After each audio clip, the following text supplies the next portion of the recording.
5장 존경받는 남편 되기. 유명한 역사학자 에드워드 기본이 쓴 글을 읽은 적이 있습니다. 국가는 군사 공격, 경제 불황, 기근, 기아, 홍수, 가뭄, 그리고 정권 변화에서는 살아남을 수 있다. 그러나 가정이 무너지면 학교, 교회, 정부 등 모든 가치 있는 것들이 사장된다. 라고 썼습니다. 오늘날 가정은 위기에 처했습니다. 많은 결혼한 부부가 어려움을 겪고 있습니다. 가정이 별로 중요하지 않다면 신경 쓸 필요가 없겠죠. 그러나 가정은 모든 생활의 근원이 되는 곳으로, 가정에서 승리하면 진정한 승리를 이룬 것이지만 가정에서 실패하면 모든 것에 실패한 것과 같습니다. 그리고 이런 실패의 상처는 깊은 응어리를 남깁니다. 하나님의 가정에 대해서 어떻게 말씀하시는지 귀 기울일 필요가 있습니다. 베드로전서 3장 1절 6절은 먼저 아내에게 말씀합니다. 그리고 7절에서는 남편 된 자들아, 이와 같이 지식을 따라 너희 아내와 동거하고, 저는 더 연약한 그릇이요 또 생명의 은혜를 유업으로 함께 받을 자로 알아 귀히 여기라. 이는 너희 기도가 막히지 아니하게 하려 함이라. 라고 남편에게 말씀하십니다. 성도들은 목회자의 메시지에 영향을 받기 때문에 목회자에게 설교하고 글 쓰는 일은 큰 책임감이 따릅니다.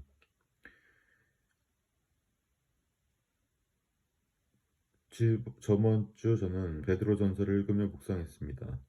한창 열심히 읽고 있을 때 아내가 와서 당신 뭐 하세요? 라고 물었습니다. 제가 남편에 관한 구절을 한 대 엮어서 다음 주 화요일까지 인쇄소에 보내려고 하고 대답하자 아내는 그럼 6일 동안 더 생각해 보시고 잘 마무리하시면 되겠네요. 라고 말했습니다. 남편을 뜻하는 영어 단어 husband는 동사로 절약하다 또는 밭을 갈다라는 뜻에서 유래한 것입니다. 영어 성경에서는 남편이라는 말로 husband 대신에 husbandman이라는 단어를 사용했습니다. 이는 농사라는 뜻입니다. 예수님께서 요한복음 15장 1절에서 내가 참 포도나무요 내 아버지는 그 농부라고 말씀하셨을 때 영어 성경에서는 농부라는 단어에 farmer 대신에 husbandman이라는 단어를 썼습니다. 하나님께서 사랑하는 포도나무를 아끼고 보살펴 주듯이 남편은 그 가정을 돌봐야 합니다. 유대인들은 남편을 모든 가정의 시초로 여겼습니다. 오늘날에도 유대인들은 아브라함을 우리의 아버지라고 칭하는데 여기에는 이유가 있습니다. 12명의 아브라함의 자손들이 12부족의 아버지가 되었기 때문입니다. 이들의 자손은 매우 빠른 속도로 번성했습니다. 각 부족에서 각 가정의 남편들은 하나님의 종으로 가족 구성원들을 비롯한 자신들의 죄를 위해 하나님께 제사를 드렸습니다. 가정은 가족 구성원들의 안전과 그 행동에 책임이 있었던 것입니다. 모든 이스라엘인들이 한자리에 모일 때 남편은 식구들의 맨 앞에 섰습니다. 만일 당신 가족이 망신을 당하면 남편이 책임을 져야 했습니다. 예를 들어 하나님이 르우벤에게 너는 더 이상 물을 얻을 수 없다 라고 말씀하신 이유는 그의 가족이 잘못을 했기 때문입니다. 잘못한 가족들을 비롯하여 가장으로서 르우벤은 심한 모욕감을 느꼈습니다.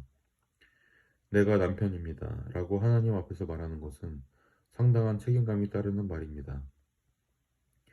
베드로전서 3장 7절의 앞부분은 남편 된 자들아 이와 같이 지식을 따라 너희 아내와 동거하고 라고 시작합니다.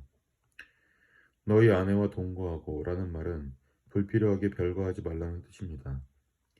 결혼한 사람들은 영적으로도 배우자와 하나가 되어 수건조차도 내 것으로 구별하지 말아야 합니다. 지식에 따라라는 구절에 대해 필립은 명쾌하게 함께 사는 아내를 이해하려고 노력하며 라고 해석해 줍니다. 저와 상담했던 결혼식을 앞둔 신랑들에게 이제 여러분의 아내를 좀 이해합니까? 라고 물으면 신랑들은 머리를 긁적이며 글쎄요 목사님, 전부는 이해하기 힘듭니다. 라고 말합니다. 그러면 저는 합격입니다. 그 정도면 됐어요. 라고 용기를 북돋워 줍니다. 사람은 다 복잡한 존재입니다. 우리들 중 어느 누구도 모든 것을 다 이해할 수는 없습니다. 때로는 자기 자신을 이해하는 것도 힘드니까요. 제임스 헨리 조엣이 지식에 따라라는 구절에 대해 쓴 글이 마음에 들어 인용해 봅니다. 지식에 따라라는 말은 이해할 수 있는 분위기를 뜻하는 것이다. 우리는 어쩌면 이 구절을 반대로 이해하고 있는지 모르겠다. 아내와 서로 무시하며 살아라. 장님처럼 절대 자신의 소망 외에는 다른 것을 보지 말라. 시야를 좁게 고정시켜 자신만 바라보라. 절대 이해하는 견해를 갖지 말고 오직 무시하면서 살라. 그러나 예수님의 제자 베드로는 이해하며 살라고 당부한다. 시야를 넓히고 각성하여 올바른 판단에 따라 행동해야 한다. 욕망에 따라 행동하지 말고 개인적인 욕구가 전부가 되지 않도록 주의해야 한다. 분별력을 강화하여 사려 깊게 생각하고 늘 깨어 있어야 한다. 강한 분별의 영이 없으면 많은 은혜로운 예배를 망쳐놓는다. 이는 저가 마음이 약해서가 아니라 충분히 생각하지 않기 때문이다. 그는 무지함 속에서 거하고 그의 사고는 멈추었고 아름답고 애써 가꾼 가정에 타격을 입히고 상처를 주어 결국 깨뜨리게 된다. 베드로는 남편 된 자들아 이와 같이 지식을 따라 동거하고 라고 말하면서 왜 그래야 하는지 세 가지 이유를 제시합니다. 첫째, 아내가 연약한 파트너이기 때문입니다. 무엇보다도 아내들은 육체적으로 연약한 존재입니다. 필립 역시 연약함이 육체적인 것을 의미한다고 했습니다. 우리가 다 인정하듯이 여성들은 다른 분야에서 어쩌면 더 강하지만 일반적으로 신체적 조건으로 보면 남성보다 약한 것이 사실입니다. 화병은 중요한 것을 담는 데 쓰이는 물건으로 화병에 들어있는 상자에는 의뢰 취급주의라는 말이 써 있습니다. 여성의 몸은 남성의 것보다 약합니다. 이런 이유로 베드로는 남성들에게 연약한 아내를 돌보아야 한다고 역설합니다. 서구 문화를 살펴보면 많은 일하는 여성들이 하루 종일 업무에 시달리고 퇴근해서 식사 준비와 청소, 빨래 등을 합니다. 최근 한 잡지에서 조사한 바에 따르면 맞벌이 부부의 남편은 전업주부의 남편처럼 거의 가사를 도와주지 않는 것으로 나타났습니다. 베드로전서의 말씀을 새겨 읽고 우리 남편들은 아내를 도와주어야 하겠습니다. 특히 아내가 일한다면 남편과 그 자녀들은 반드시 가사 분담을 해야 합니다. 지식을 따라 아내와 동거하고 크리스천이라면 반드시 이 말씀을 따라야 합니다. 남편이 된다는 것은 아내를 나무 가꾸듯이 돌본다는 것을 의미합니다. 앞서 말씀드렸다시피 남편을 뜻하는 영어 단어 헤즈번드는 농부, 정원사라는 뜻이 얻습니다. 따라서 남편이 된다는 것은 아내를 보호하고 먹이고 입히고 보살펴주는 것을 의미합니다. 이것이 바로 그리스도의 사랑을 실천하는 것입니다. 매튜 헨리가 쓴 주석 6권에는 아내를 사랑하는 법에 대해 상당히 인상적인 구절이 있습니다. 아내의 인격을 존경하고 아내의 권위를 존중하라. 아내를 끊임없이 칭찬하고 아내의 말을 관심 있게 경청하라. 언제나 신뢰하고 자신감을 심어주어라. 모든 사람들이 완벽한 남편감과 아내감을 찾습니다. 자신이 원하는 완벽한 사람은 실제로 존재하지 않습니다. 우리 주변 인물들을 살펴봅시다. 완벽한 사람은 없습니다. 하나님 앞에서 우리는 모두 죄인입니다. 하나님이 원하시는 삶을 살지 못하고 늘 넘어지고 쓰러집니다. 베드로가 제시한 지식에 따라 아내와 동거해야 하는 두 번째입니다. 둘째, 우리 남편들이 동등한 생명의 은혜를 유업으로 받을 자이기 때문입니다. 감격스러운 표현입니다. 생명의 은혜를 유업으로 받을 자. 이 구절은 많은 목사님들이 결혼식 줄에 인용하십니다. 예수 그리스도께서 가르쳐 주신 사랑과 존경으로 약할 때나 병들었을 때 곁에 있어주고 힘들 때 슬플 때 서로 위로하며 서로에게는 물론 가족들에게 정직하고 성실하면서 생명의 은혜를 유업으로 함께 받을 자로 동거하라. 두 사람이 진실하게 하나님 앞에 섰을 때 하나님께서 그 결혼을 축복해 주십니다. 그런 부부는 샘물같이 샘솟는 끊임없는 기쁨을 맛보게 됩니다. 이것이 바로 하나님의 은혜입니다. 생명의 은혜를 유업으로 받을 자, 이것이 바로 하나님과 함께하는 사람들이 받는 축복입니다. 은혜 위에 은혜, 넘치는 은혜, 계속되는 은혜. 이것이 바로 우리가 생명의 은혜를 유업으로 받을 자로서 동거할 때 누리는 축복입니다.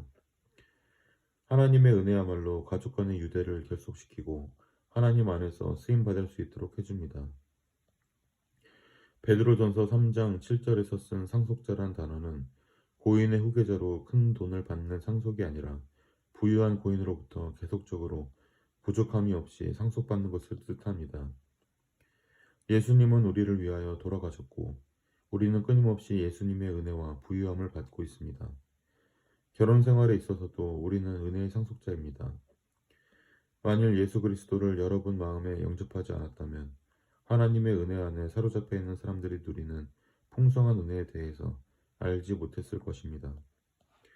예수님을 붙잡으십시오. 은혜를 사모하고 여러분 결혼 생활에 하나님의 도우심이 함께 하시길 기도하십시오. 생명의 은혜를 유혹으로 받을 자가 되십시오.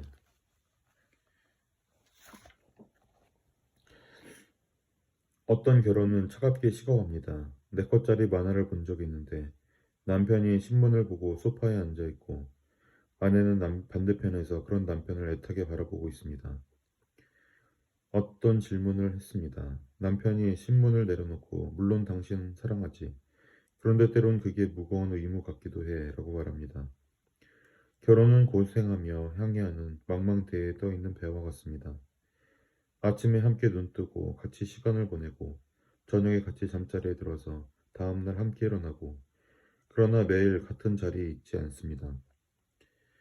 여러분이 탄 배는 목적지를 향해 매일 조금씩 움직이고 있는 것입니다. 물론 모든 결혼은 손익을 반복합니다. 그러나 넘치는 은혜로 결국은 이익이 더 많습니다. 결혼은 끝없이 보상받으며 계속 성장하고 발전하는 관계라고 할 수 있습니다. 셋째, 남편이 아내를 이해해야 하는 이유는 그렇게 하지 않으면 기도가 막히기 때문입니다. 방해받다라는 영어 단어 하인더는 그리스 말로 사용되었다라는 뜻입니다. 예를 들어 전쟁 중 교전 시에 한 군대가 적군의 접근을 방해하려고 자신들이 사용했던 길을 끊어버리는 것과 같습니다. 베드로는 남편들에게 현명하게 살기를 당부합니다. 그렇지 않으면 하나님께로 향하는 영적인 길이 방해를 받기 때문입니다. 가정에서 그 역할을 제대로 하지 않으면서 하나님께 제대로 간구할 수 없습니다. 예수 그리스도의 지체로서 우리가 해야 할 가장 중요한 일 하나가 열정적이고 힘있는 기도로 하나님 앞에 나아가는 것입니다. 기도가 중요한 것을 알면서도 우리는 기도에 그다지 힘쓰지 않습니다. 구하라, 그리하면 너에게 주실 것이요. 찾으라, 그러면 찾을 것이요. 문을 두드리라, 그러면 너에게 열릴 것이니. 구하는 이마다 얻을 것이요. 찾는 이가 찾을 것이요. 두드리는 이에게 열릴 것이니라. 성경은 기도에 대해서 이처럼 강조하고 있는데 우리는 거의 간구하지 않는 것에 대해서 놀라울 따름입니다. 이는 우리가 하나님의 말씀을 제대로 따르지 않아서가 아닐까요? 왜 우리는 기도하지 않을까요? 이유는 좋은 남편이 아니어서입니다. 저는 제 자신에게 이렇게 말합니다. 너희가 얻지 못함은 구하지 아니하며 구하여도 받지 못함은 정욕으로 쓰려고 잘못 구함이니라. 야고보는 우리가 잘못 간구하는 이유는 우리의 삶이 하나님을 향하지 않기 때문이라고 말합니다. 남편 여러분, 아버지 여러분, 여러분들이 간절히 간구하지 않으면 가족들이 고통받고 세상살이가 힘들어집니다. 가족 구성원 사이의 대화가 단절되기도 합니다. 때때로 자녀들과 잘 지내기가 힘들어지기도 합니다. 가정에 기강이 서지 않고 사랑과 기쁨이 없으면 다른 모든 곳에서도 이 같은 현상이 일어납니다. 학교 선생님들에게 물어보십시오. 학업 성취도 좋고 적극적이고 사교적인 아이들 뒤엔 안정적인 가정과 부모의 기도가 있다고 이구동성으로 말합니다. 하나님과 아슬아슬하게 관계를 유지하거나 그마저도 아예 어떤 관계를 맺지 않으면 형편없는 열매를 맺게 됩니다. 하나님과의 관계를 피하는 것은 자신과 자신을 사랑하는 아내, 자녀, 교회 혹은 국가에 대한 문제에 함정을 파는 것과 마찬가지입니다. 오늘날 우리가 겪고 있는 많은 문제들은 어쩌면 기도하지 않아서 비롯된 것일지도 모릅니다. 저는 기도를 그다지 많이 하지 않습니다. 라고 말하는 분도 사랑하는 아내를 위해 하나님의 사람이 되어야겠다고 결심하는 순간 무릎을 꿇게 됩니다. 지식을 따라 아내와 동거하고 하나님의 사람이 되어 아내와 더불어 사십시오. 에베소서 5장 25절에서는 남편들아 아내 사랑하기를 그리스도께서 교회를 사랑하시고 위하여 자신을 주신 것 같이 하라 라고 했습니다. 이를 위해 기도하십시오. 무엇을 어떻게 기도해야 할까요? 먼저 회개하십시오. 마음을 새롭게 하고 삶의 목적을 바꾸십시오. 집에 가서 여보, 지금까지 참 잘못했어. 이제 이 가정을 위해 하나님의 사람이 되고 싶소. 라고 말하십시오. 여러분이야말로 가정의 보배입니다. 영적 양식을 제공해주는 하나님의 말씀에 따라 생활하십시오. 가정 생활에 있어서 절대 빗나가지 않으며 하나님 앞에 의로운 사람이 될 것입니다. 하나님을 따르는 기도는 남편이 되십시오. 이는 오직 하나님의 은혜로만 가능합니다. 하나님의 넘치는 은혜가 여러분을 끊임없이 채울 것입니다. 누구든지 지혜가 부족하거든으로 시작하는 성경 구절처럼 누구든지 아내를 이해하면서 살기 원한다면 하나님의 말씀이 명하는 대로 구하십시오. 모든 사람들에게 후히 주시고 꾸짖지 아니하시는 하나님께 구하라.